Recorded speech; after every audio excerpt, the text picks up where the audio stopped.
Hi guys, this is episode 9 of the weekly vlog. We've got plenty going on this week. Joe's had to go back to America. Tommy plus other staff have all come back from holiday. We've had loads of new stock and we're also going to show you the process of putting all our stock online. So let's get cracking.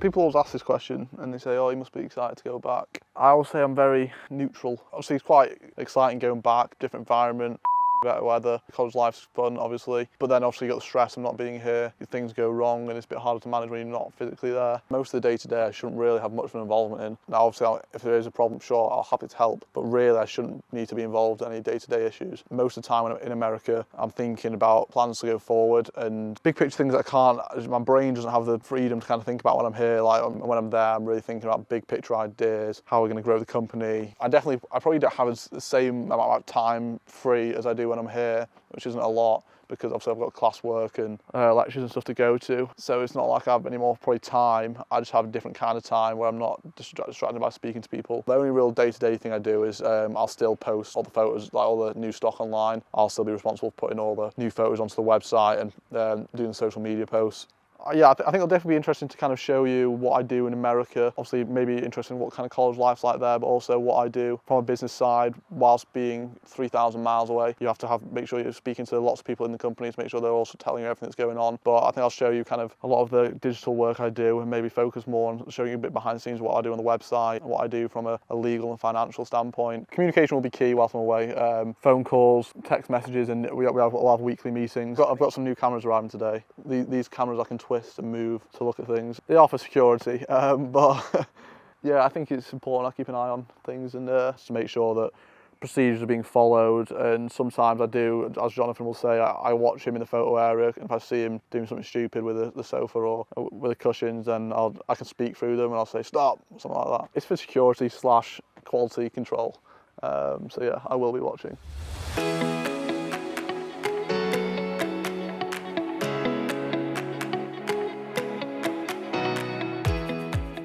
The thing with Joe is it doesn't matter where he is in the world, he's still always available 24/7. So really the ability to speak with him doesn't change whether he's here or whether he's over in America. Obviously it's not face to face, but he's always available on the phone. You know, it's always great to have the two bosses around because if something comes up, obviously James will be here a lot, so you know, it's not like there isn't somebody that we can go to for every single thing that comes up. But Joe's got his funny little ways and he likes things done in a certain way, so you know, sometimes it makes the day go quicker when someone stood on your shoulder checking over everything. So yeah, no, I'll miss him. I quite miss him being here, but I think he's actually getting some cameras installed as well, so he'll probably be sat in America watching us and then sending us little messages telling us to work harder.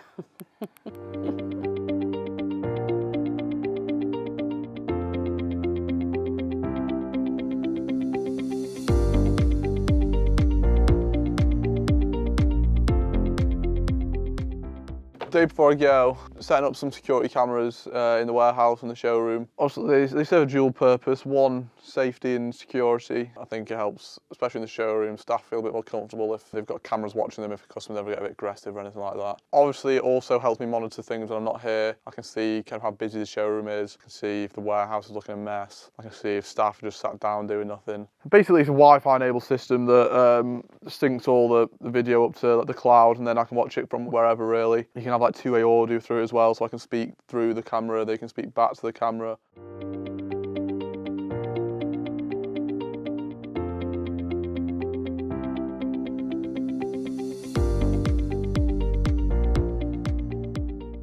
So I'm just going to replace the base on this chair. So first things first, tip it over obviously. Then take the legs off. Whenever we get a sofa in that's going to go out to a customer, we always do like a few last minute quality control checks.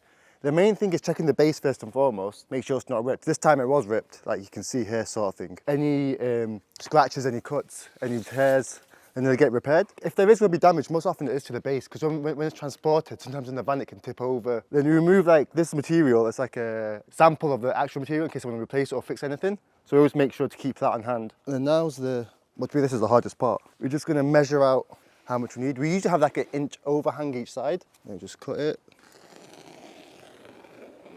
It's the fun part. We staple this part first. You go middle, middle, middle, middle, then the corners, then you just fill in the gaps basically.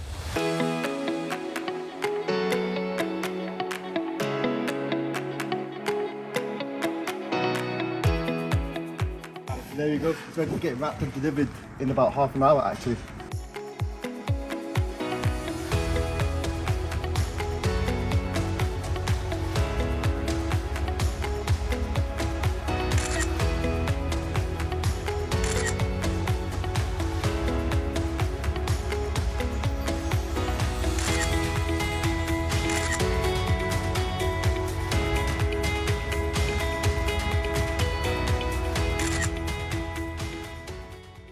Okay, so it's my final few minutes here at the showroom. I'm going to be going back to America tomorrow morning, so the next time you'll see me will probably be on the plane or back in America. I mean, I can be showing you some content of how I operate, being obviously like 3,000 miles away and still being able to manage things here, but I'm sure there'll be enough entertaining content for you here whilst I'm away.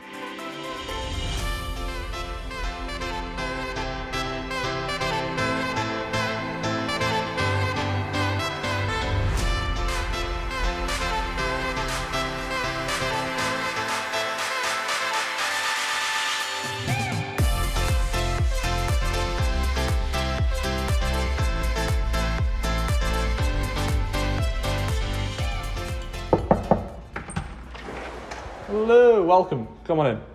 I'm about to give you a little tour of my apartment here in Florida. It may not be the best apartment you've ever seen, might not be what you're expecting. It's basic, but it's very functional, it works. So this is a living / dining area, / storage. You'll see many items here kind of just knocking about. Just after you enter the door, you enter the kitchen. Nice stove oven, dishes have never been washed. I kind of like to just let them soak, it cleans itself I think. I think this is another oven. And that's a washing machine. That's a washing machine. This is where the magic really happens. These are absolutely sterling. These are like the American version of sugar puffs. Taste the exact same, like the old version. The new sugar puffs haven't got any sugar in them, but these are like the good old version. I did manage to find this in the British Isle of Publix, the supermarket here. This is a dining table here. Obviously you see some golf clubs there. Very cheap. I think like the whole set was like $50 to $100, something like that. I did snap one of her heads off the other day. Pretty embarrassing at the tea. This dining area, I use this for a lot of work actually. I quite like being sat up high. It's a nice level on the table. And we don't have a patio area out here. It's that thunderstorm season in Florida, so we're not really going out there. This is where I do most of my work. Now you might not think, that doesn't look like an office, but it's functional. Good access to wires, sockets, whiteboard props up quite nicely there, and then a laptop usually sits there. New sofa and chair that came with the apartment this year, it's brand new.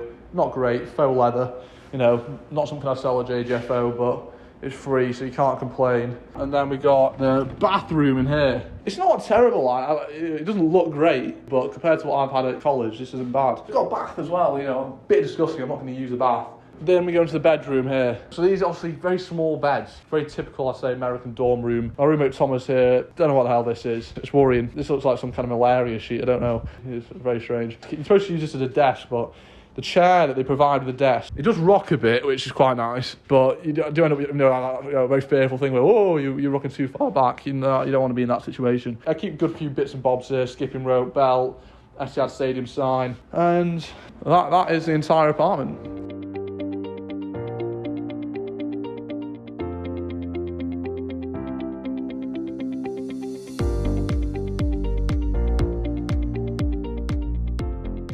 So obviously Joe's gone now. I'm gonna have to take a much more heavy role on both sides, the showroom and the warehouse. I'm really excited for it. Obviously I've already been doing it for the past 2.5 years myself when Joe's been in America anyway, so I sort of know what it takes. But staff have been brilliant at the moment. I can rely on everybody to do their job without me having to put too much input onto them. I just need to keep sort of an overriding look on all of them, make sure everything runs smoothly. So we'll see how that goes. Should be all good. It's worked really well the past week. We've not had too many major issues. As I said, if the sales are good, we're happy. We've just got to sort out everything else around that, make sure everything goes well. All the staff are back, people have had the holidays, people are fresh, so we'll hopefully push on these next few months. Well, I've just come back from a 2-week holiday, so yeah, just trying to get back into the swing of things. In terms of new stock coming in, we've not had any lorries over the past 2 weeks. Usually we are taking sort of 1 or 2 lorries a week full of stock, so we have been a little bit short. And we've just about got to the point in the showroom where there's a few little gaps are appearing, so we don't want that to be affecting our sales. Obviously, this space there, we want to be putting sofas in. Sales have been really good, been really happy with the sales. It's made for plenty of wrapping, there's been plenty of deliveries, so the delivery side's been all good. We've had the odd little... You're on for a record month, aren't you? Hopefully, I mean, we've got today and tomorrow left, so we're very close to another record month. We're selling more sofas, so we need more sofas in. We've had to extend the ready to go to showroom section. I can see this is probably looking very empty right now. However, I'm sure by the end of the week... Well, we've got 2 lorries. We've got one on Tuesday, one on Friday, so that'll be full. Exactly. So if we're not able to sort of run the stock over quick enough, which also falls in line with that, we've got to be selling the same amount, so we'll be replacing it. We will get to a point where we're probably going to be getting back down towards the photo area, which is the last thing that we want, as it is sort of restricting us when we're trying to do photographs.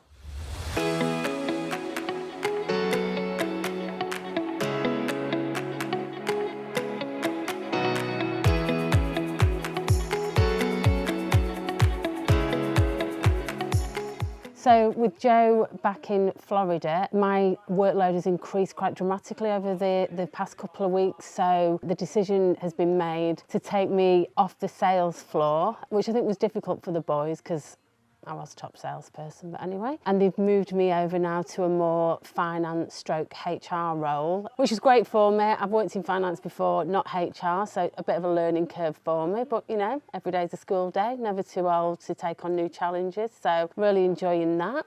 So bank holiday weekend, I believe, the sales were through the roof. Yeah, really good. So we're pretty happy with the sales on bank holiday. I think we did about somewhere between like 25 and 30 grand over that 2 or 3 days. We do tend to find that bank holidays are really good for us. Obviously, people are off work.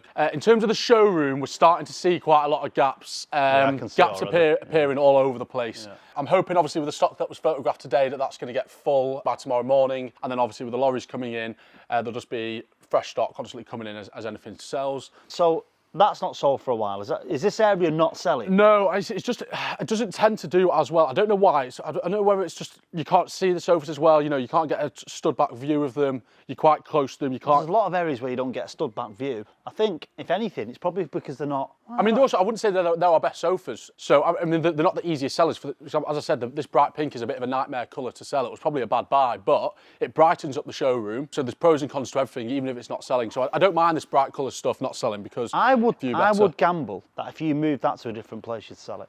It's strange without Joe being here, and he took on a huge amount of work, and some of that has to be picked up in his absence. So that's fallen to me, and I hope I'm doing okay. I'm sure he would have told me if I wasn't. It's also getting used to working with him when he's not next to you. Sometimes his messages can be a little bit abrupt.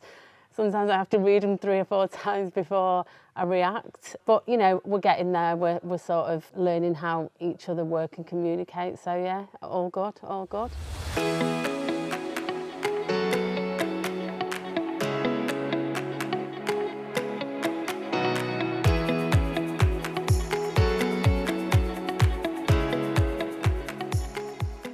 So, busy day.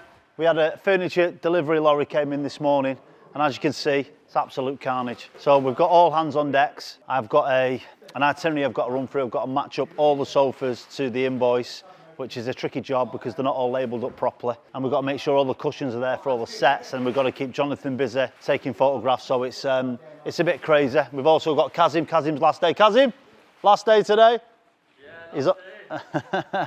Yeah. So we'll lose Kazim today. He's off to university next week. Last day. He's been a good guy for us. It's a shame to lose him. But you're coming back Christmas, yeah? Yeah. We've got all the lads wrapping now. We've got to check for damage. Then we've got to make sure all the cushions are on. And then once everything's ticked off, goes into the area there. Jonathan then takes the photographs, then goes over to the showroom. Okay, so I'm going to show you how I add an item to our website. It's something I've had to do a lot over the last 2 years, so I've got pretty quick and efficient at it. But nonetheless, might be interesting for you to know how to do. So first things first, I get an email sent over from Jonathan in the warehouse with the photographs he's taken that day. It takes a while to download. It can take, up to 30 minutes because it's a really large file. Once it downloads, big old pile of them, and they also come with the ID cards. Now this is very important. The ID cards mean that I know exactly what the chair is and how to price it, because I can look at the back of the invoice then and see how much we got charged for it. We then take the photos and send them over to the photos part of Apple. This is where I do the editing. So if I want to play with the colour or the lighting, you can see I've done that already here on this one. I can increase the exposure to make it a bit more appealing to the eye. It's all in the photos really. At the end of the day, we're selling photos, not sofas. That's important to remember. And then once you've got all the photos ready, we upload them to Wix, which is our website platform. Add a new product, you add your images, bang, we'll use this for an example. Enter your product info, enter the description, which is where we'll note the RRP, the saving you're getting, the dimensions of the item, and if there's any damage or anything like that to the item, you'll also see that in the description. Now, pricing is probably the trickiest part of this, which you couldn't really expect anyone else to do easily. Really, there's 3 things we consider when it comes to pricing. 1, what the RRP is, what it retails for at the retailer. 2, what the demand is like for that product. And 3, is the condition. So if it's brand new, no marks, fresh out the box, it might be a bit more expensive than something that's an ex-display item with a few scuffs. And then we put the inventory in and which category it falls into, and then we press save. So you'll see obviously quite a few of these were added the other day. We usually can put between 10 and 15 items on a day. You kind of see how that translates to the website. So one of those sofas, for example, name went there. This is where I was on about the description. You can see the RRP, the saving, the dimensions, and then the website's pretty simple to use. Add to cart if you're looking for multiple items, or if you just want that, click buy now. So thanks for watching this week's vlog.